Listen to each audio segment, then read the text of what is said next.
Welcome to Dronacharya IAS YouTube channel. This is our daily newspaper video. So आज है 20th of January, तो चलिए देखते हैं कि आज के हमारे द हिंदू न्यूज़पेपर में वैसे कौन कौन से न्यूज़ आर्टिकल्स आए हैं जो हमारी यूपीएससी प्रिपरेशन पर्सपेक्टिव से इम्पॉर्टेंट हैं। देखिए, आज हम सबसे पहले बात करेंगे येमेन के हूथी रेबल्स के बारे में। नाउ ये टॉपिक हम लगातार फॉलो करते हुए आ रहे हैं and we know the basics of it कि येमेन के अंदर एक मिलिटेंट ग्रुप है जिसका नाम है हूथी। और ये हूथी रेबल्स क्या कर रहे हैं कि जो रेड सी वाला सी रूट है वहाँ पे इन्होंने बहुत ट्रबल क्रिएट की हुई है कि रेड सी से जो भी कमर्शियल वेसल्स पास करती हैं या फिर कोई मिलिट्री वेसल भी अगर पास करती है तो ये हूथी रेबल्स उन वेसल्स को टारगेट कर रहे हैं, ठीक है। एंड जिससे कि हमारा जो इंटरनेशनल सी ट्रेड है उसके ऊपर इसका काफ़ी नेगेटिव इम्पैक्ट हो रहा है। अब इसे लेकर क्या न्यूज़ आई है हमारे पास कि यूएस की फोर्स ने हूथी साइट्स के ऊपर अटैक किया है। तो येमेन के अंदर ये जो हूथी रेबल्स की जो साइट्स हैं, जो बेसिस हैं, वहाँ पे यूनाइटेड स्टेट्स ने अटैक किया है। और ये भी स्टेटमेंट दी है कि ये अटैक तब तक कंटिन्यू रहेगा जब तक कि येमेन के हूथी रेबल्स कमर्शियल वेसल्स के ऊपर या फिर सी ट्रेड से जाने वाली जितनी भी शिप्स हैं उनके ऊपर अटैक करना बंद नहीं कर देता। तो इसकी कुछ डिटेल्स हम यहाँ पे देखेंगे। एंड देन आज एक स्पीशी काफ़ी न्यूज़ में है which is very important, great Indian bustard. ठीक है, आपने सुना होगा इसके बारे में। It's a very important species, great Indian bustard.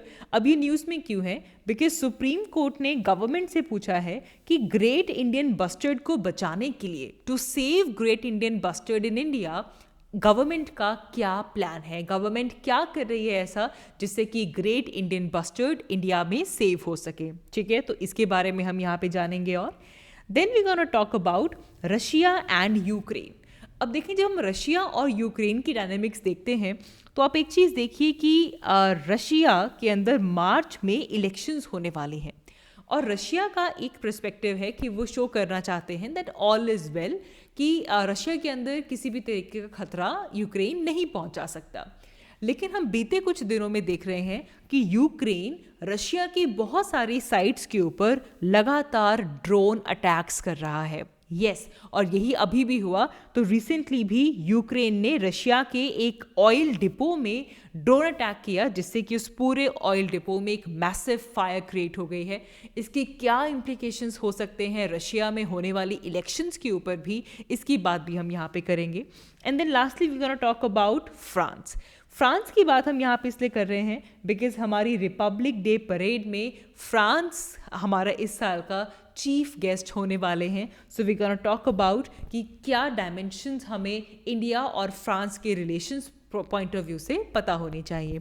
तो ये कुछ टॉपिक्स हम आज की इस वीडियो में डिस्कस करेंगे। So let's begin with our first topic. तो देखिए, जैसे कि हमने पहले बात की, हमारा आज का पहला टॉपिक रेड सी एरिया के अंदर जो क्राइसिस सिचुएशन डेवलप हुई है ये इससे रिलेटेड है। अब बैकग्राउंड क्या है स्टोरी का कि येमेन जो कि एक वेस्ट एशियन कंट्री है, अभी हम इसकी लोकेशन देखेंगे। येमेन में एक मिलिटेंट ग्रुप है जिसका नाम है हूथी। क्या नाम है? हूथी। देखिए, हमने अपनी वीडियो में बात की थी कि लेबनान के अंदर एक एक्टिव मिलिटेंट ग्रुप है जिसका नाम है हिजबुल्ला, और ईरान के अंदर जो एक्टिव मिलिटेंट ग्रुप है उसका नाम है हूथी। आपने यहाँ पे एक बात याद रखनी है that this Houthi rebels they are backed by Iran. इन्हें कौन बैकअप देता है? ईरान देता है। ठीक है, अब हुआ क्या, ये हूथी रेबल्स ने कहा कि देखिए, गाज़ा के अंदर इजराइल जो एट्रोसिटीज़ कर रहा है, जो अटैक कर रहा है, इसके हम खिलाफ हैं कि जब तक इजराइल गाज़ा के ऊपर, गाज़ा में इस तरह की तबाही लेकर आता रहेगा, इसके अगेंस्ट हम क्या कर रहे हैं कि रेड सी के अंदर जो भी वेसल्स पास कर रही हैं, हूथी रेबल्स इसके ऊपर अटैक कर रहे हैं। तो हम लगातार फॉलो कर रहे थे कि कब कौन सी वेसल के ऊपर अटैक हुआ एंड इससे किस तरह जो ग्लोबल ट्रेड है, जो सी ट्रेड है, इसके बहुत सिवियर इम्प्लीकेशंस इस पर्टिकुलर चीज़ के हो रहे थे। अब देखिए, इसे लेकर क्या हुआ कि यूएस ने एक अपना मिशन चलाया मल्टीपल कंट्रीज के साथ जिसका नाम है प्रॉस्पेरिटी गार्डियन। क्या नाम है? Prosperity guardian. अच्छा, एक चीज़ याद रखिएगा, इस प्रॉस्पेरिटी गार्डियन में जो कि यूएस लेड इनिशिएटिव है, इसमें इंडिया मेंबर नहीं है, हम प्रॉस्पेरिटी गार्डियन का मेंबर नहीं है। अब यूएस ये मिशन लेकर आता है कि भाई इससे हम क्या करेंगे कि रेड सी एरिया में जो भी वेसल्स पास कर रही हैं हम उनकी सेफ्टी एश्योर करेंगे और हुथी रेबल्स जो यहाँ पे ट्रेड को डिसरप्ट कर रहे हैं हम ये होने नहीं देंगे। तो इसके लिए यूएस क्या लॉन्च करता है, कौन सा मिशन, कौन सा इनिशिएटिव, प्रॉस्पेरिटी गार्डियन। ये मल्टीपल कंट्री इनिशिएटिव है। याद रखने वाली बात यह है कि इंडिया इस इनिशिएटिव के अंदर नहीं आता, हम अलग से।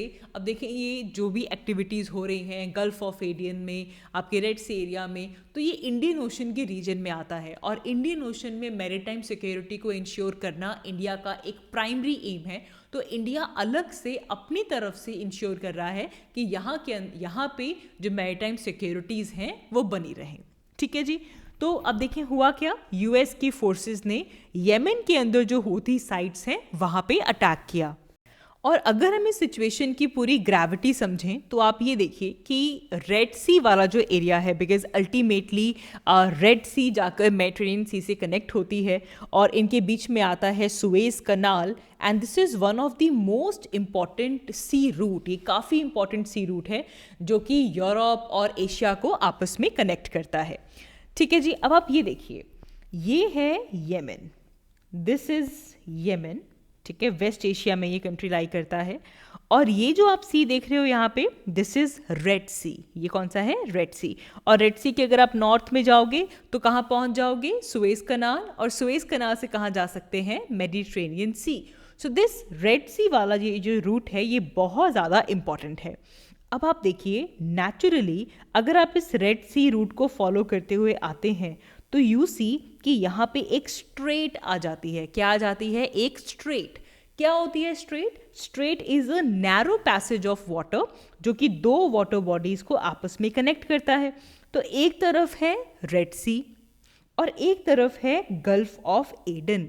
ये एक दूसरे के साथ कनेक्ट होते हैं थ्रू अ स्ट्रेट, और इस स्ट्रेट का नाम है स्ट्रेट ऑफ बाब अल मंदेब। क्या नाम है, Bab al Mandeb. Please do write in the comment section that strait Bab al Mandeb connects Red Sea with Gulf of Aden. ठीक है, ये जरूर लिखिए, लिखेंगे याद रहेगा। ठीक है जी।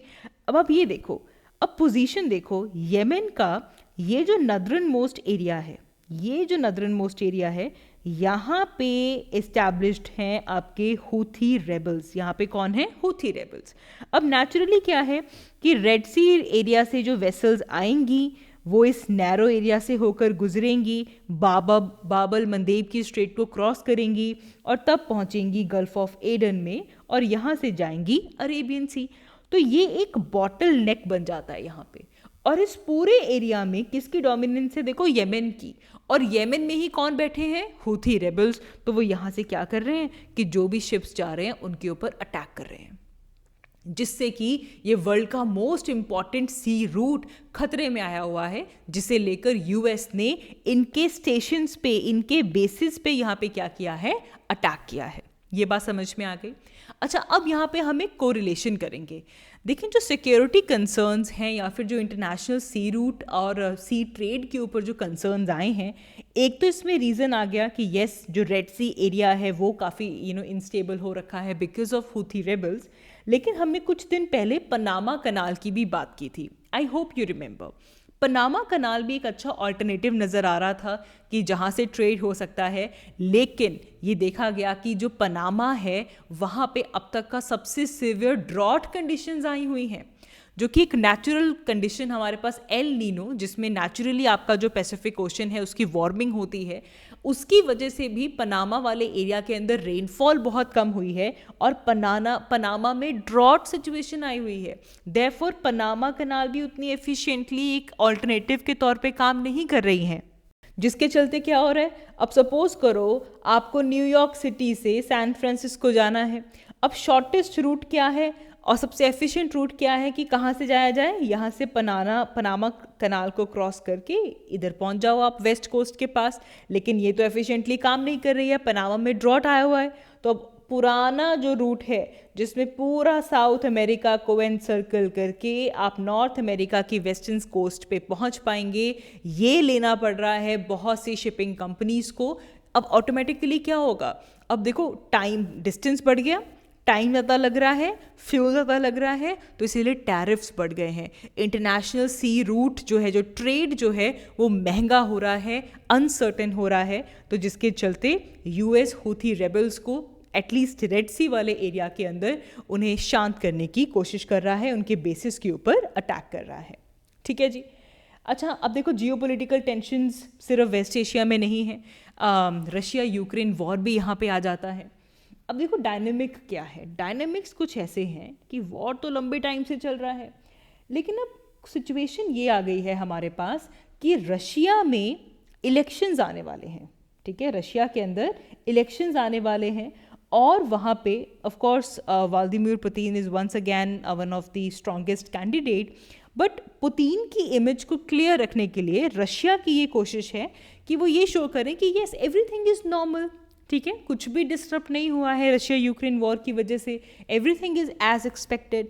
तो ये एक पुतिन साहब की इमेज बनाई जा रही है कि कोई भी डिसरप्शन रशिया में नहीं हुई है। अब इस चीज़ का फ़ायदा कौन ले रहा है? यूक्रेन लगातार रशिया के बॉर्डर के इनसाइड बहुत सारे टारगेट्स के ऊपर हिट कर रहा है। There are so many targets. Ukraine drone strike कर रहा है मल्टीपल एरियाज में। आप ये देख सकते हो, ये जो एक मैप है इसमें ये वो सारी साइट्स जो रेड डॉट से आपको नज़र आ रही हैं, ये वो एरियाज हैं जहाँ पे यूक्रेन ने ड्रोन अटैक्स किए हैं, because Ukraine want to show that no all is not well, सब ठीक नहीं है। तो ये एक टसल अब यहाँ पे चल रही है और हाल ही में यही हुआ कि यूक्रेन के ड्रोन ने यहाँ पे जो वेस्टर्न रशिया है यहाँ पे एक ऑयल स्टोरेज डिपो पे हिट किया, जिसकी वजह से काफ़ी ज़्यादा वहाँ पे जो फायर है वो इनिशिएट हुई है। ठीक है जी, तो ये एक अपडेट है। तो थोड़ा सा समझिए इस डायनामिक को कि मार्च में रशिया के अंदर इलेक्शंस हैं, तो उससे पहले रशिया क्या शो करना चाहता है और इसको अपोज करते हुए यूक्रेन यहाँ पे क्या पर्सपेक्टिव लेकर आ रहा है। ठीक है जी, आगे हम बढ़ते हैं। तो अगला आर्टिकल देखिए, एनवायरनमेंट पर्सपेक्टिव से इंपॉर्टेंट है। आप जानते हो कि आपके पीटी में प्रीलिम्स एग्जाम में डायरेक्टली क्वेश्चंस आ जाते हैं इंपॉर्टेंट स्पीशीज़ को लेकर, खासतौर पे ऐसी स्पीशीज़ जो न्यूज़ में है। और आज हमारे पास वो स्पीशी जो न्यूज़ में है that is great Indian bustard. इतनी इंपॉर्टेंट है कि आपने करंट से पहले अपनी बेसिक क्लासेस में भी ग्रेट इंडियन बस्टर्ड के बारे में ज़रूर सुना होगा। ठीक है, तो सेंट्रल गवर्नमेंट ये पूछा जा रहा है सेंट्रल गवर्नमेंट से, सुप्रीम कोर्ट पूछ रही है कि ग्रेट इंडियन बस्टर्ड को सेव करने के लिए क्या कदम उठा रही है सेंट्रल गवर्नमेंट। ठीक है जी, अब यहाँ से कुछ पॉइंट्स हमारे लिए इंपॉर्टेंट हो जाते हैं पीटी पर्सपेक्टिव से। सबसे पहले आपको पता होना चाहिए कि ग्रेट इंडियन बस्टर्ड का साइंटिफिक नेम क्या है। The scientific name of great Indian bustard is Ardeotis nigriceps. याद रखेंगे, Ardeotis nigriceps is the scientific name of great Indian bustard. और इसकी जो डिस्ट्रीब्यूशन है, ये कौन से एरिया में पाया जाता है, तो हमें दिखता है कि इंडिया का जो राजस्थान और गुजरात वाला जो एरिया है वहाँ पे मेनली आपको ग्रेट इंडियन बस्टर्ड मिलती है और इसीलिए ये राजस्थान की स्टेट बर्ड है। ठीक है, जब हम इसका स्टेटस देखते हैं, great Indian bustard is the most critically endangered bird in India, most critically endangered bird. तो इसीलिए पूछा जा रहा है कि भाई इससे पहले कि ग्रेट इंडियन बस्टर्ड एक्सटिंक्ट हो जाए, क्या कदम उठा रही है सेंट्रल गवर्नमेंट इसे सेव करने के लिए। ठीक है जी, अब देखें एक चीज़, आप देखो ग्रेट इंडियन बस्टर्ड आपको वहाँ पे मिलेगा जहाँ पे ग्रासलैंड्स हो। इसे ग्रासलैंड की फ्लैगशिप स्पीशी कहा जाता है कि जहाँ पे भी ग्रासलैंड इकोलॉजी हेल्दी होगी, उसकी पहचान कैसे होगा कि वहाँ पे आपको ग्रेट इंडियन बस्टर्ड मिलेगा। एंड जैसे कि हमने पहले बात की, ये जो ग्रासलैंड्स हैं ये मोस्टली आपको, और ग्रेट इंडियन बस्टर्ड आपको राजस्थान और गुजरात में देखने के लिए मिलेगा, और बहुत ही कम पॉपुलेशन जो एडजॉइनिंग एरियाज़ हैं जैसे कि महाराष्ट्र, कर्नाटका, आंध्र प्रदेश, जहाँ पे आपको थोड़े बहुत ग्रासलैंड्स मिलते हैं, वहाँ पे ग्रेट इंडियन बस्टर्ड मिलेगा। तो ये लाइन ज़रूर याद रखिएगा that this is the flagship species of grassland, जो कि ग्रासलैंड्स की हेल्दी इकोलॉजी को शो करती है, रिप्रेजेंट करती है। अब ये समझते हैं कि ये इतना क्रिटिकली एंडेंजर्ड क्यों है, ऐसा क्या हो रहा है वहाँ पे कि great Indian bustard critically endangered है और एक्सटिंक्ट हो सकता है। सबसे बड़ा थ्रेट ग्रेट इंडियन बस्टर्ड को है वो पावर ट्रांसमिशन लाइंस से है। अब आप देखिए हो क्या रहा है कि जो राजस्थान और जो गुजरात वाला एरिया है, हम देख रहे हैं कि वहाँ पे काफ़ी ज़्यादा विंड एनर्जी और सोलर एनर्जी के ऊपर काम हो रहा है। अब देखिए ऑफ कोर्स कहीं पे कोई प्लांट लगाए, चाहे वो विंड एनर्जी के लिए हो चाहे वो सोलर एनर्जी के लिए हो, वहाँ से पावर ट्रांसमिशन लाइंस जाती हैं, ठीक है। अब होता क्या है कि जो ग्रेट इंडियन बस्टर्ड है ना, इसको दूर का नज़र आता है, ठीक है। तो दूर से जब वो पावर लाइंस सपोज करो कि शाइन कर रही हैं, ये अट्रैक्ट होकर इन पावर लाइंस के पास जाते हैं, लेकिन इनको पास का नज़र नहीं आता। तो पास जाकर इनको पता नहीं चलता कि वो पावर लाइंस कहाँ पे हैं, और इनका अक्सर उन लाइंस के साथ कोलिजन हो जाता है या फिर ये इलेक्ट्रिक्यूशन हो जाती है। ये एक बड़ा रीज़न है। पावर ट्रांसमिशन लाइंस के साथ कांटेक्ट में आने की वजह से बहुत सारे ग्रेट इंडियन बस्टर्ड्स जो हैं वो इंजर हो जाते हैं और उनकी डेथ हो जाती है। और एक और चीज़ है कि हमारा ये जो वेस्ट एशिया वाला एरिया, वेस्ट इंडिया है, यहाँ से ग्रेट इंडियन बस्टर्ड की डिस्ट्रीब्यूशन पाकिस्तान की तरफ भी होती है, और पाकिस्तान में आज भी इनकी हंटिंग बहुत प्रेवलेंट है, ठीक है। तो ये एक बड़ा रीज़न है, एक बड़ा थ्रेट है। इसी के साथ साथ ग्रासलैंड्स की इंक्रोचमेंट्स हो रही है, हैबिटेट लॉस हो रहा है, और आप देख रहे हैं कि एग्रीकल्चर की जो एक्सपेंशन है वो बहुत हो रही है। तो जहाँ पे नेचुरली ग्रासलैंड इकोसिस्टम था, वहाँ पे एक्सपैंड करके क्या लाए जा रहे हैं, खेत बनाए जा रहे हैं, तो उनका हैबिटेट लॉस हो रहा है, जिसकी वजह से great Indian bustard critically endangered है। पीटी पर्सपेक्टिव से बहुत इंपॉर्टेंट हो गया है कि आपको एग्जैक्टली पता हो कि इसका प्रोटेक्शन स्टेटस क्या है। तो अगर हम IUCN की बात करते हैं तो IUCN के अकॉर्डिंग ये क्रिटिकली इंडेंजर्ड है। जब हम साइट्स देखते हैं तो साइट्स में अपेंडिक्स 1 में आता है। CMS convention on migratory species हम देखते हैं तो वहाँ पे भी ये अपेंडिक्स 1 में है, और WPO के अकॉर्डिंग भी ये शेड्यूल 1 में है। तो बस एक चीज़ याद रख लो कि अटमोस्ट प्रोटेक्शन की जो भी कैटेगरी है, चाहे वो IUCN में हो, साइट्स में हो, CMS में हो, WPO में हो, अटमोस्ट प्रोटेक्शन जो शेड्यूल, जो अपेंडिक्स देता है, वहाँ पे आपका ग्रेट इंडियन बस्टर्ड प्लेस किया गया है, ठीक है जी। अब सेंटर से तो पूछा है कि क्या स्टेप्स ले रहे हो भाई, कुछ चीज़ें हम भी पता होनी चाहिए। इस स्पीशी को रिकवर करने के लिए प्रोग्राम्स चल रहे हैं। हमारे पास आता है integrated development of wildlife habitat, ये ministry of environment, forest and climate change के अंदर आता है। और इस इंटीग्रेटेड डेवलपमेंट में मतलब हम जब हैबिटेट की ही प्रोटेक्शन करेंगे तो उस हैबिटेट में जो जो ऑर्गेनिजम्स मेन आते हैं, तो उस तरह ग्रेट इंडियन बस्टर्ड इस स्पीशी रिकवरी प्रोग्राम में भी इंक्लूडेड है। इसी के साथ साथ नेशनल बस्टर्ड रिकवरी प्लान जो है ये भी इम्प्लीमेंट किया जा रहा है बाय द कंजर्वेशन एजेंसीज। फिर कंजर्वेशन ब्रीडिंग फैसिलिटीज़ बनाई जा रही हैं कि एक जगह पे एक कंजर्व्ड एरिया हो जहाँ पे इनकी ब्रीडिंग के ऊपर खास ध्यान दिया जाए ताकि ये कंप्लीटली एक्सटिंक्ट ना हो सके। तो याद रखिएगा, इसके लिए जो डेजर्ट नेशनल पार्क है वहाँ पे specially wild life institute of India ने कंजर्वेशन ब्रीडिंग फैसिलिटी बनाई है। कहाँ पे? डेजर्ट नेशनल पार्क में। आपको पता होना चाहिए कि डेजर्ट नेशनल पार्क कहाँ पे है। याद रखेंगे, it is located in at Jaisalmer. कहाँ पे है ये? जैसलमेर में है।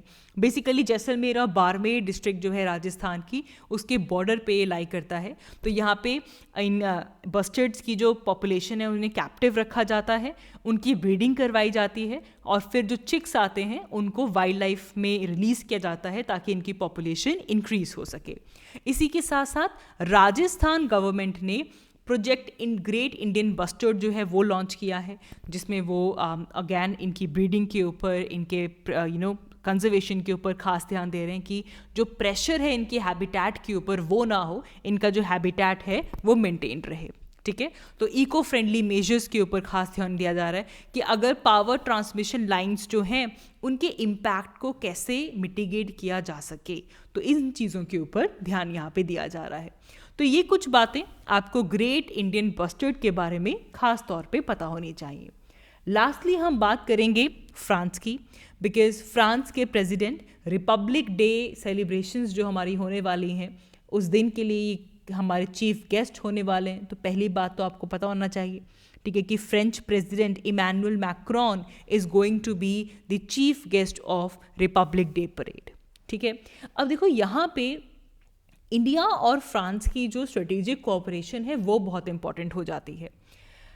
21st सेंचुरी की अगर हम बात करें, जो प्रेजेंट टाइम्स हमारे पास चल रहे हैं, हम देख रहे हैं कि सस्टेनेबल डेवलपमेंट एक क्रिटिकल हॉटस्पॉट है और वहाँ पे इंडिया और फ्रांस एक बहुत अच्छी स्ट्रेटेजिक कोऑपरेशन के साथ आ रहे हैं। दोनों ही कंट्रीज़ बायलैटरल ट्रेड पार्टनर्स रहे हैं और दोनों ही कंट्रीज़ में डेमोक्रेसी को लेकर बहुत ही कोर वैल्यूज़ जो हैं वो सिमिलर हैं। हमारी जो कमिटमेंट है मल्टीलेटरलिज्म को लेकर वो सिमिलर है इंडिया और फ्रांस की, जिसके चलते ये जो पार्टनरशिप है दोनों ही कंट्रीज़ में ये काफ़ी इंपॉर्टेंट हो जाती है। इंडिया और फ्रांस के रिश्ते 25 साल पुराने हैं। हम 25 साल का जो माइलस्टोन है वो पार कर चुके हैं और हम दोनों ही कंट्रीज लगातार काम कर रहे हैं कि किस तरह फर्दर जो एजेंडाज हमारे पास आ रहे हैं, अलग अलग एरियाज़ जहाँ पे हम कोऑपरेट कर सकते हैं, उन्हें हम बढ़ाएं और अपने रिश्ते को स्ट्रेंथन अप करें। चाहे आप इसमें देखें, चाहे डिफेंस की बात हो, क्लाइमेट की बात हो, इकोनॉमिक डेवलपमेंट की बात हो, कोई भी ऐसा पर्सपेक्टिव हो, इवन हमारे जियोपॉलिटिकल इंटरेस्ट हैं उनमें भी हमें एक सिमिलरिटी देखने के लिए मिलती है। And these are some of the areas जिनकी वजह से इंडिया और फ्रांस के बीच में एक कोऑपरेशन देखने के लिए मिलती है। ठीक है जी। सो इसीलिए काफ़ी इम्पॉर्टेंट हो जाता है इंडिया के लिए फ्रांस और फ्रांस के लिए इंडिया। ठीक है जी।